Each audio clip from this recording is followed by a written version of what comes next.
So then the next test, which tons of you guys have been asking me, is when it is going to be on iOS. And they give a very definite answer to this.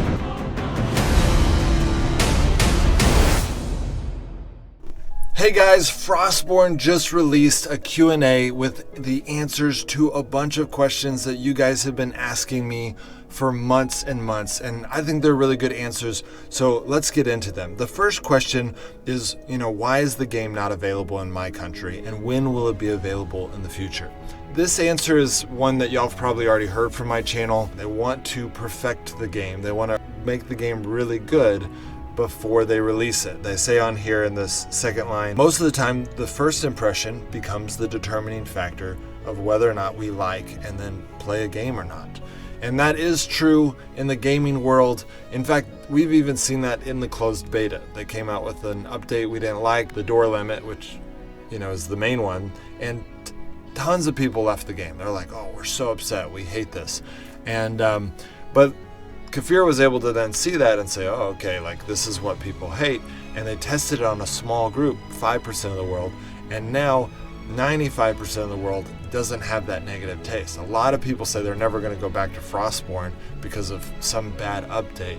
And now they were able to prevent that being 20 times as many people if they released it to the whole world. It's actually a really brilliant move to do this. It allows them to make more bad decisions. I mean, we see with Last Day on Earth, those devs are afraid to make some radical changes because they can lose so many players that they're kind of not making the changes that we want them to make because they're worried about doing what Frostborn's doing, where they're being kind of risky, and then tons of people leave. If they had tons of people leave Last Day on Earth, they would lose so much money. So it's actually really smart for them to do it this way, and honestly, I think they're doing a good job with Frostborn. Each update, you can tell where they're going. They're trying to develop a really good multiplayer experience for people that have teams and people that don't have teams, people that work together and people that don't work together.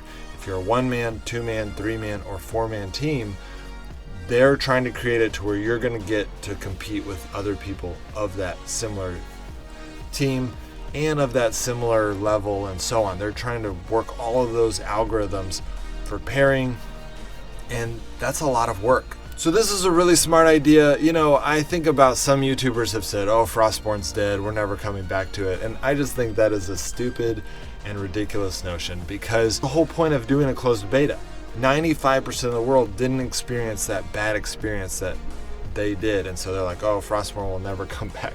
It's just, they're out of touch with how the world works, because the truth is, once they release it globally, people are going to try it. Even if the original people didn't try it, which they probably will because it's a fully released version. But even if they don't, 95% of the world never even had a chance to try it. And so what Kafir is doing by making sure they do it right and testing on us and making sure they get it right is just, it's actually very brilliant. Okay. So then the next test, which tons of you guys have been asking me, is when it is going to be on iOS. And they give a very definite answer to this. Some of you guys might not like it. Personally, I think it makes sense. They have said that the iOS version will be available in the released version. In the main game, the iOS version will be there just with the Android. There will be no difference. You'll be able to play with each other. iOS will never have access to the closed beta. So I realize that's going to frustrate a lot of you iOS people because you want to play. Honestly, if you want to play with me and you have the money, or you can save up for an Android phone, they're not that expensive. Even the really nice gaming phones, like I keep promoting the Red Magic 3S on my main channel because I love that phone, and it's only $500, which I realize that's a lot to just spend, but it's an amazing phone. So that's the answer. The iOS version will come out when the game is released, but it will not come out before that. Okay, so that begs the question, when will the game be released? And they don't really answer this very clearly. Basically, they're just making sure they do a good job. Honestly, I think this goes in line with what I've already told you guys, that it seems like they're using Last Day on Earth to fund these projects to make sure they do a good job. They don't really have to worry about money that much. They're just trying to focus their time on making sure they develop a really good game.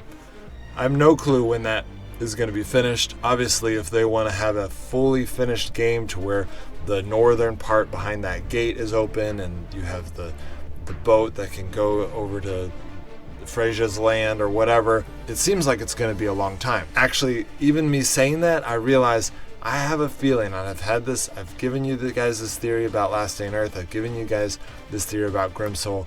I have a feeling that they have developers working on content that we will never see. That they are working on a game, they're just testing things out on us, but behind the scenes, a lot more is going on. If you have not seen my main channel videos explaining reasons for that, you got to go check it out. I think they're developing a lot more so that when they do release these final games, we're going to be blown away. Oh my goodness, there's so much more content than we thought there was going to be. And which would make sense. Test on us, but that way they'd get all the people that were like, oh, I'm done with this game. They'd get all of them to come back and try it out because they're like, oh wow, it has 3 times as much content as I thought.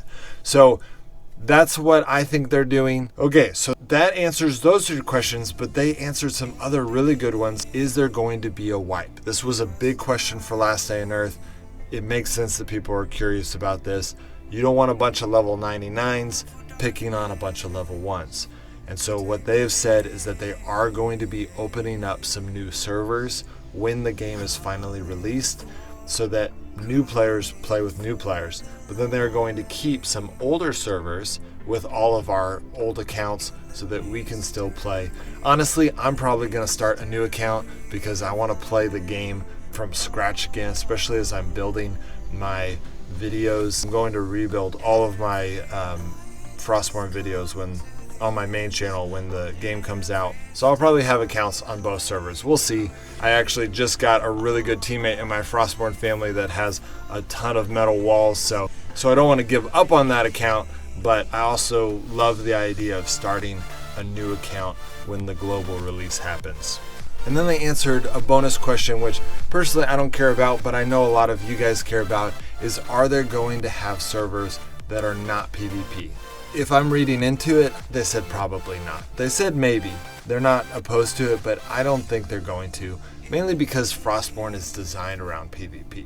Now, I will say with that, they have been putting a crazy amount of effort into making it to where people have a better experience in Frostborn, to where they're not as likely to just get wiped out in Frostborn. So if you had a bad experience where you got totally wiped out, or if you got bullied by someone who was cheating, they have done a lot of work on making sure that you won't have that experience. So your next time you play, you may realize, hey, I'm able to play better. I'm not finding people that are bullying me in the zone as much. They're changing all of their algorithms within the game to pair people so that everyone has a better experience. Anyways, I love Frostborn. I think this was a great answer to all of those questions, and it gets me really excited about the future global release. Alright guys, I'll see you next time.